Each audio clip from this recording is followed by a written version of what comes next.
In this guide, I'm going to show you how you could skip time and build a ring farm on Roblox.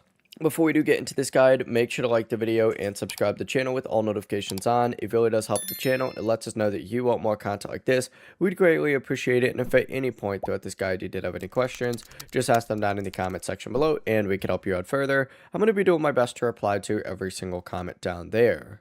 Now, first things first, open up the game and you need to go to your farm and you're going to see a little time skip option on here. There's multiple for this. You can skip 5 minutes, you can skip 30 minutes. It'll show you how much you're going to actually earn for doing these.